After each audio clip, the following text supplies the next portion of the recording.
નમસ્કાર મિત્રો, જો તમે અમારી ચેનલમાં નવા હોય અને હજી સુધી તમે અમારી ચેનલને સબસ્ક્રાઇબ ન કરી હોય તો અમારી ચેનલને સબસ્ક્રાઇબ કરો અને બાજુમાં આપેલ બેલ આઇકોનને પ્રેસ કરો, જેથી કરીને અમારા આવનાર તમામ વિડીયોની નોટિફિકેશન્સ તમને તમારા મોબાઈલ પર તરત મળી રહે.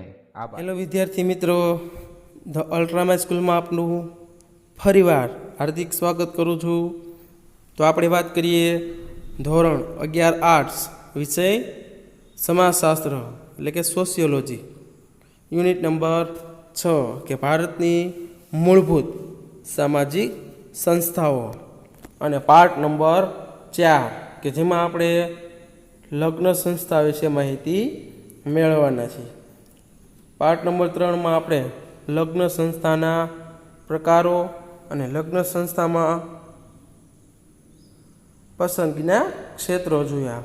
ત્યારબાદ આપણે પાર્ટ નંબર 4માં કે લગ્ન સાથીની પસંદગીમાં અગ્રતા સૂચક ધોરણો અને લગ્ન સંસ્થામાં આવેલા પરિવર્તનો એટલે કે પાર્ટ નંબર 4માં આપણે માહિતી મેળવવાના છીએ.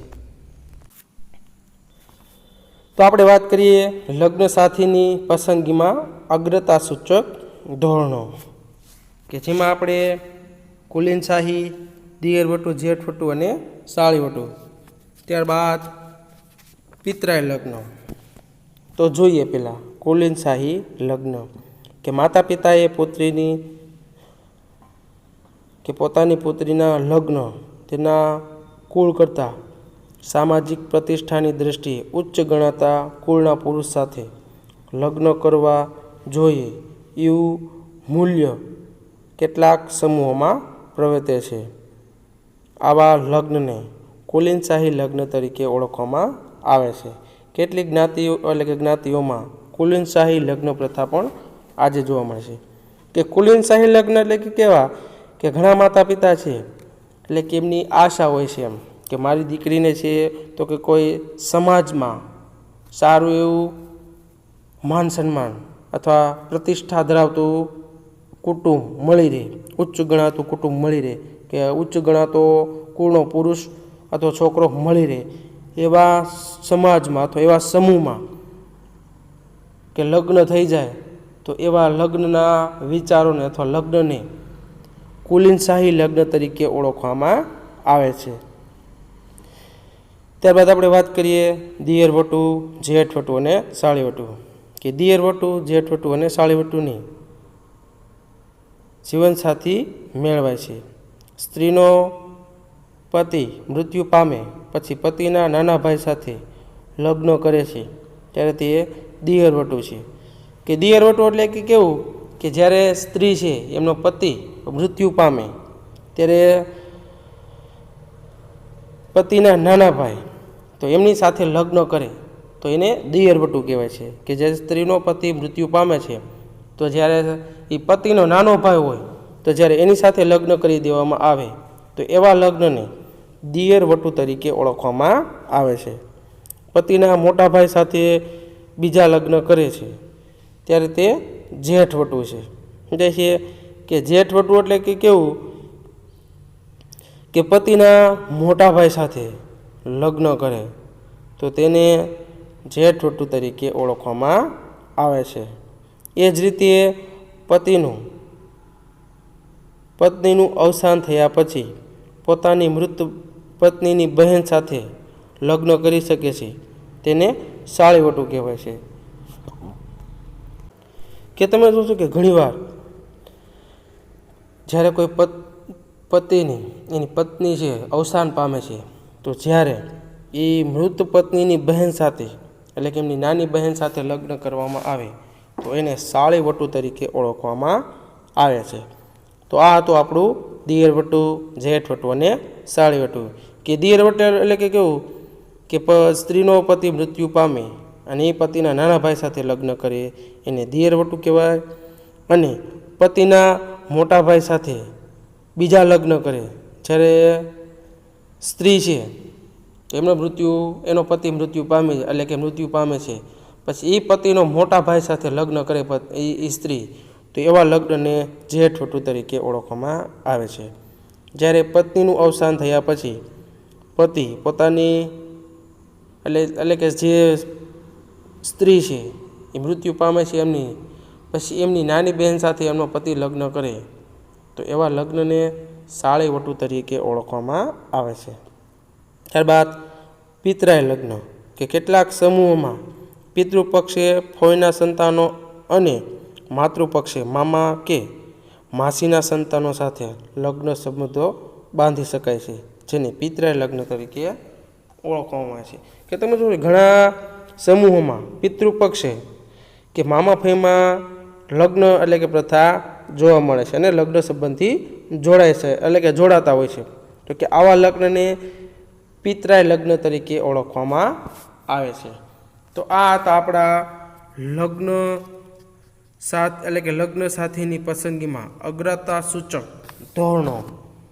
ત્યારબાદ આપણે વાત કરીએ કે લગ્ન સંસ્થામાં આવેલો પરિવર્તનો: ઔદ્યોગિકરણ, શહેરીકરણ, કાનૂનીકરણ, બિન સાંપ્રદાયિકતા, વ્યક્તિવાદ, સ્વાતંત્ર્ય અને સમાનતા, સ્ત્રી પુરુષ અને સ્ત્રીઓનો વ્યવસાયમાં પ્રવેશ, વિજ્ઞાન અને ટેકનોલોજી અને સંચાર માધ્યમોનો વિકાસ જેવા વિવિધ પરિબળોને પરિણામે લગ્ન સંસ્થામાં પરિવર્તનો ઉદ્ભવ્યા છે.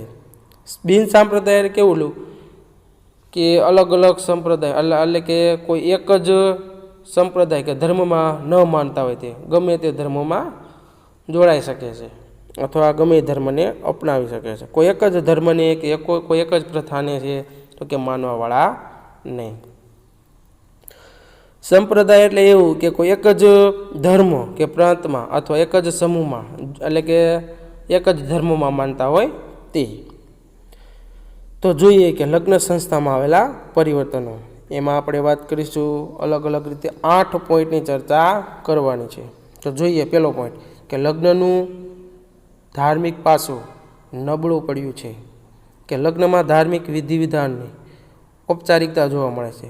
લગ્ન એ પવિત્ર સંસ્કાર અને પવિત્ર બંધન ગણવાનો આદર્શ નબળો પડ્યો છે. કે તમે જોશો કે હવે લગ્ન સંસ્થામાં પરિવર્તન આવ્યું છે તો એમાં ઔપચારિકતા હવે જોવે છે લોકો કે આપણી સામે જ બધું જોવા મળે છે કે લગ્નમાં અલગ અલગ રીતે જે પવિત્ર બંધન માનવામાં આવતું હતું આદર્શ રીતે તો એ ધીમે ધીમે નબળું પડવા માંડ્યું છે. કન્યાદાન એ લગ્ન વિધિનું આવશ્યક અંગ છે.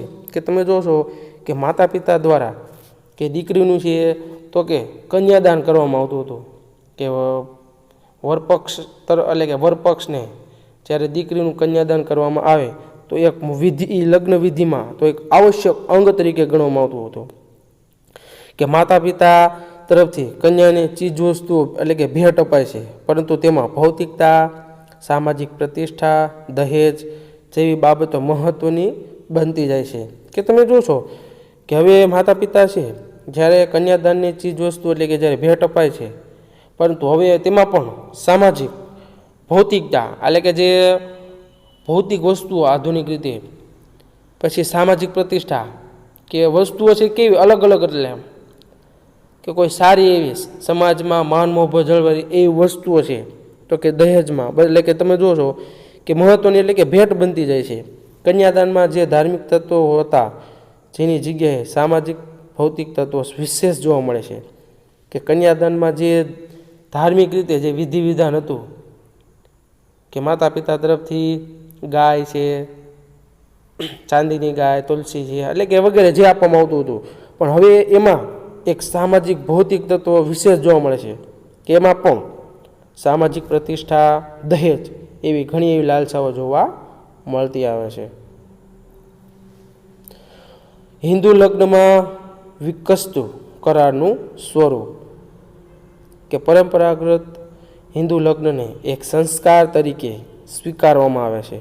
વ્યક્તિવાદી વલણને કારણે લગ્ન સાથે સંકળાયેલા પરંપરાગત મૂલ્યોમાં પરિવર્તન આવ્યું છે. કે તમે જોશો કે જે પરંપરાગત રીતે હિન્દુ લગ્નને એક સંસ્કાર કે આપણે કેમ મંદિરને એક પવિત્ર તરીકે એક સ્થાન તરીકે ઓળખવામાં આવે છે, એમ લગ્નને પણ એક એટલે કે પવિત્ર અતૂટ બંધન તરીકે એટલે કે સંસ્કાર તરીકે ઓળખવામાં આવતું હતું. તો એમાં વ્યક્તિવાદી વલણને કારણે લગ્ન સાથે સંકળાયેલા પરંપરાગત મૂલ્યોમાં પરિવર્તન આવ્યું છે. કે વ્યક્તિવાદી એટલે કે વ્યક્તિ સ્વયં આવીને આ વલણને અલગ અલગ રીતે તમે જોશો કે પરંપરાગત રીતે મૂલ્યને પરિવર્તન એટલે કે પરિવર્તન કરી નાખ્યું છે કે 1954માં સ્પેશિયલ મેરેજ એક્ટ હેઠળ થયેલા લગ્નમાં પારસ્પરિક સંમતિથી છૂટાછેડા મેળવી શકાય છે અને સ્ત્રી પુરુષ બંનેને છૂટાછેડાના પરિણામ એટલે કે છૂટાછેડાના અધિકાર મળ્યા છે કે 1954 પછી સ્પેશિયલ મેરેજ એક્ટ કે મેરેજ પછી તમે છૂટા થઈ શકો છો, છૂટાછેડા લઈ શકો છો કે તમે છીએ તો કે બંને સંમતિથી સ્ત્રી અને પુરુષ બંને એકબીજાની સંમતિથી તો એટલે તમે જુઓ છો કે લગ્ન સંબંધનો અંત લાવી શકો છો અથવા તમે છૂટાછેડા લઈ શકો છો. તો આ એટલે કે એટલા માટે કહે છે કે હિન્દુ લગ્નમાં વિકસતું કરારનું સ્વરૂપ કે એક કરાર થઈ જાય છે એક પ્રકારનો કે ભાઈ છૂટાછેડા થઈ જાય પછી પત્ની એ સ્ત્રી એના રસ્તે અને પુરુષ એના રસ્તે પછી એ ક્યારેય એટલે કે બીજી વાર એકાબીજાના જીવનમાં આવી શકતા નથી. ત્યારબાદ લગ્ન વય ઊંચી આવી એટલે કે ઊંચી આવતી જાય છે કે કાયદાકીય રીતે છોકરાની લગ્ન વય 21 વર્ષ અને છોકરીની લગ્ન વય 18 વર્ષ નક્કી થઈ છે. એ સિવાય શિક્ષણ, લગ્ન સંબંધિત એટલે કે બંધાયેલ ખ્યાલો, સ્ત્રી શિક્ષણમાં વૃદ્ધિ વગેરે પરિબળોને પરિણામે લગ્નની વય ઊંચી આવી છે કે તમે જોશો કે લગ્નની વય ઊંચી આવી છે કે જ્યારે છોકરાની ઉંમર 21 અને છોકરીની 18. એ સિવાય શિક્ષણ, પછી લગ્ન સંબંધી એટલે કે બદલાયેલા ખ્યાલો, સ્ત્રીએ શિક્ષણમાં વૃદ્ધિ પામે એટલે કે વિકાસ થઈ ગયો છે તો એના પરિણામે પણ લગ્નની વય શું આવી છે તો કે ઊંચી આવી ગઈ છે. પહેલાંની તુલનામાં બાળ લગ્ન પ્રથામાં એટલે કે નોંધપાત્ર ઘટાડો થયો છે. હવે ધીમે ધીમે જે બાળ લગ્નો કે જે નાની ઉંમરે જે છોકરીના એટલે કે છોકરીના લગ્ન કરી દેવામાં આવતા હતા તેમાં હવે એકદમ ઘટાડો આવી ગયો છે. તો હવે ત્યારબાદ વાત કરીએ લગ્ન સાથીની પસંદગીના ધોરણોમાં પરિવર્તન કે પરંપરાગત રીતે જીવનસાથીની પસંદગી માતા પિતા કે વડીલો દ્વારા કરવામાં આવતી હતી. લગ્નને બે કુટુંબના જોડાણ તરીકે સ્વીકારવામાં આવતું હતું. વર્તમાન સમયમાં આ બાબતમાં નોંધપાત્ર પરિવર્તન આવ્યું છે. હવે યુવક યુવતીની ઈચ્છા પસંદગીને મહત્ત્વ અપાય છે. જીવનસાથીની પસંદગીમાં વ્યક્તિગત લાયકાતને વિશેષ પ્રાધાન્ય અપાય છે કે તમે જોશો કે જ્યારે માતા પિતા અને વડીલો કે લગ્ન નક્કી કરવામાં આવતા હતા ત્યારે છોકરા છોકરીને છે તો કે જોવામાં પણ નહોતું આવતું. જે વડીલો જે પ્રકારની પસંદગી કરે તે લગ્નને બે કુટુંબના જોડાણ તરીકે સ્વીકારવામાં આવતું હતું. હવે વર્તમાન સમયમાં એટલે કે એ પ્રથા જોવા મળતી નથી. એમાં પરિવર્તન આવ્યું છે કે કોઈ યુવક અને યુવતી પોતાની ઈચ્છા અને પસંદગીને એટલે કે પ્રાધાન્ય અપાય છે, મહત્ત્વ અપાય છે અને જીવનસાથીની પસંદગીમાં પણ વ્યક્તિગત રીતે લાયકાતને કે એના હોદ્દાને એટલે કે વધારે પ્રાધાન્ય આપવામાં આવેલું છે. ત્યારબાદ આપણે વાત કરીએ આંતરજ્ઞાતિ લગ્ન શક્ય બન્યા છે કે વિવિધ કાનૂની પ્રયત્નો અને સુધારણા પ્રવૃત્તિને પરિણામે વિભિન્ન જ્ઞાતિઓ વચ્ચેના લગ્ન સંબંધોની તરફેણમાં અનુકૂળ વાતાવરણ સર્જાયું છે કે 1954ના સ્પેશિયલ મેરેજ એક્ટથી આંતરજ્ઞાતિ લગ્નને સંપૂર્ણ રીતે સમર્થન પ્રાપ્ત થયું છે. કે આપણે જોઈએ છીએ કે જે આંતરજ્ઞાતિ લગ્ન છે એમાં શું થયું છે તો કે કાનૂની પ્રયત્નો અને સુધારણાની પ્રવૃત્તિને પરિણામે વિભિન્ન જ્ઞાતિઓ વચ્ચેના લગ્ન સંબંધો તરફેણમાં હતા. તો એ અનુકૂળ એટલે કે વાતાવરણ સર્જાઈ ગયું છે કે પહેલાં તમે જુઓ છો કે લોકો માન્યતા આપતા ન હતા અથવા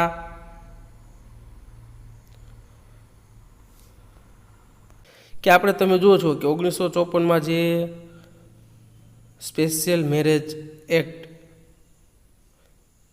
કે જેમાં આંતરજ્ઞાતીય લગ્નને સંપૂર્ણ રીતે સમર્થન પ્રાપ્ત થયું છે કે જે છૂટાછેડા કે અલગ રીતે કે કોઈ પતિ પત્ની છે તો કે છૂટાછેડા લઈ અને એના જીવનમાં એટલે કે આગળ વધી શકે છે તો હવે કાનૂની સહાયથી અને સુધારણાની પ્રવૃત્તિને પરિણામે વિભિન્ન જ્ઞાતિઓ વચ્ચેના લગ્ન સંબંધોની તરફેણમાં અનુકૂળ એટલે કે વાતાવરણ સર્જાયું છે કે હવે છૂટાછેડા લઈ લીધા પછી પણ સ્ત્રી અને પુરુષ છે તો કે લગ્ન કરી શકે છે. ત્યારબાદ બહુપતિ પત્ની લગ્ન ગેરકાયદેસર બન્યા છે, કે વિવિધ કાયદાઓને એના કારણે હિન્દુઓમાં બહુપતિ અને બહુપત્ની લગ્ન ગેરકાયદેસર બન્યા છે, કે 1955ના હિન્દુ લગ્નના કાયદાથી હિન્દુ સમાજમાં ઉપયુક્ત પ્રથાનો કાયદાકીય સંપૂર્ણ અંત આવ્યો છે. કે તમે જોશો કે જે 1954માં જે સ્પેશિયલ મેરેજ એક્ટ, કે જે છૂટાછેડા લઈ અને પતિ પત્ની એના અધિકારો એટલે કે મળ્યા છે, તો હવે વિવિધ કાયદાઓને કારણે હિન્દુઓમાં બહુપતિ તેમજ બહુપત્ની લગ્ન ગેરકાયદેસર બન્યા છે. જેમાં આપણે લગ્નના પ્રકારો આપણે જોયા હતા કે બહુપતિ લગ્ન અને બહુપત્ની લગ્ન. કે બહુપતિત્વ લગ્નમાં શું હતું કે જેમાં એક સ્ત્રી એક કરતાં વધારે પુરુષો સાથે લગ્ન સંબંધથી જોડાય, અને બહુપત્ની તો જ્યારે કોઈ એક પુરુષ એક કરતાં વધારે સ્ત્રીઓ સાથે લગ્ન સંબંધથી જોડાય. તો આવા તમે જોશો કે હવે ગેરકાયદેસર બન્યા છે, કે 1955ના હિન્દુ લગ્નના કાયદાથી હિન્દુ સમાજમાં ઉપયુક્ત પ્રથાનો કાયદાકીય રીતે અથવા સંપૂર્ણ અંત આવ્યો છે, કે જે માન્યતા હતી કે જે સ્ત્રી છે એક કરતાં વધારે પુરુષો સાથે લગ્ન સંબંધથી જોડાય છે, ત્યારબાદ પુરુષ છે તો એ પણ વધારે એક કરતાં વધારે સ્ત્રી સાથે જોડાય છે, તો એને હવે કાયદાકીય રીતે અંત આવી ગયો છે અને હવે એ ગેરકાયદેસર બની ગયા છે. ત્યારબાદ સ્વપસંદગીના લગ્નનું પ્રાધાન્ય વધ્યું છે. લગ્ન ક્ષેત્રે સંમતિની બાબતમાં પરિવર્તન આવ્યું છે. વિવિધ પરિબળોની અસરને પરિણામે સ્વપસંદગીના લગ્ન થવા લાગ્યા છે. આવા લગ્નો પ્રત્યે હવે ઉદારતા અને સહિષ્ણુતાભર્યું વર્તન દાખવવામાં આવે છે, તેને સ્વીકૃતિ મળતી જાય છે. કે તમે જોશો કે સ્વપસંદગી એટલે કે પોતાની ઈચ્છા પ્રમાણેના લગ્ન, કે જેમાં સમાજમાં એની સંસ્કૃતિ ભાતિ સહિષ્ણુતાભર્યું વર્તન દાખવવામાં આવે છે, કે જે પ્રકારનું વર્તન, જે સંસ્કૃતિ, જે રીતિ રિવાજો છે એ અપનાવી ઉદારતા રીતે, નિખાલસ રીતે લોકો પોતાની પસંદગીને પ્રાધાન્ય આપવા માંડ્યા છે. કે લગ્નની બાબતમાં જ્યારે વાત કરવામાં આવે ત્યારે એની પ્રથમ પ્રાયોરિટી એની પસંદગીને આપવામાં આવતી હોય છે. ત્યારબાદ આપણો લાસ્ટ પોઈન્ટ કે છૂટાછેડાને કાનૂની માન્યતા. કાયદા દ્વારા સ્ત્રી પુરુષને છૂટાછેડાનો સમાન અધિકાર પ્રાપ્ત થયો છે, કે દુઃખી દાંપત્ય જીવનનો અંત લાવવા હવે સ્ત્રી પુરુષ છૂટાછેડાનો માર્ગ અપનાવે છે. કે 1955ના હિન્દુ લગ્ન કાયદામાં છૂટાછેડાની જોગવાઈ કરવામાં આવી છે. કે તમે જોશો કે કોઈ સ્ત્રી અને પુરુષ હવે સમાન પ્રકારના અધિકાર મેળવે છે, કે એટલે કે દુઃખી દાંપત્ય જીવન, કે બંને પતિ પત્ની દુઃખી હોય અથવા એક કોઈ પણ પ્રકારનો પ્રશ્ન હોય તો એ કાયદેસર રીતે છૂટાછેડાનો માર્ગ અપનાવી શકે છે. અને 1955ના એટલે કે હિન્દુ લગ્ન કાયદામાં છૂટાછેડાની જોગવાઈ કરવામાં આવી છે, કે વ્યક્તિને છે એટલે છૂટાછેડા લઈ શકે છે. તો આ હતા આપણા લગ્ન સંસ્થામાં આવેલા પરિવર્તનો. તો પાર્ટ નંબર 4 આપણે પૂર્ણ કરીએ છીએ, જેમાં આપણે લગ્ન સાથીની પસંદગીમાં અગ્રતા સૂચક ધોરણો જોયા અને લગ્ન સંસ્થામાં આવેલા પરિવર્તનો જોયા. અને આપણો અહીંયા લગ્ન સંસ્થા પૂર્ણ થાય છે. ત્યારબાદ આપણે પછીનો પોઈન્ટ આપણો આવશે જ્ઞાતિ સંસ્થા. એ આપણે પાર્ટ નંબર 5માં જોઈશું. તો પાર્ટ નંબર 4ની શાંતિથી સાંભળો, સમજો અને વિચારો, કે જેથી કરીને તમને આવનારી એકમ કસોટી અને એક્ઝામમાં ઉપયોગમાં આવે, કે જેથી કરીને તમારે વધારે પડતું ગોખવું ન પડે. જો તમે સાંભળેલું હશે તો તમને વધારે યાદ રહેશે. એટલા માટે શાંતિથી જોવો, સમજો અને વિચારો. Thank you for have a nice day. આભાર.